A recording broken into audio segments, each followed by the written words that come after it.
السلام علیکم، میں ہوں محبوب الرحمان۔ آپ دیکھ رہے ہیں مدارس نیوز۔ مدرسے کے ایک طالب علم نے وطن سے محبت میں قومی پرچم اوڑھ کر عالمی ایوارڈ وصول کیا۔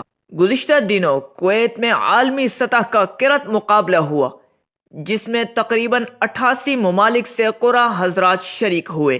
وطن عزیز پاکستان کی جانب سے قاری عبدالرشید صاحب نے نمائندگی کی۔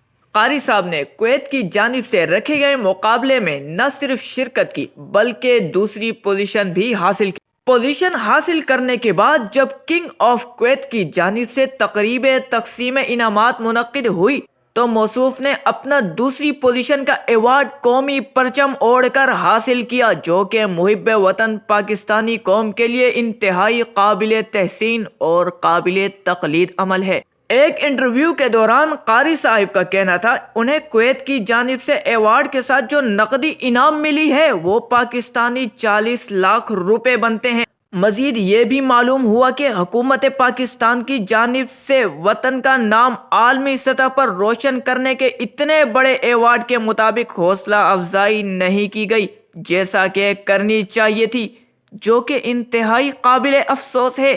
ہم مدارس نیوز کی ٹیم اور ناظرین کی جانب سے قاری صاحب کو مبارکباد پیش کرتے ہیں۔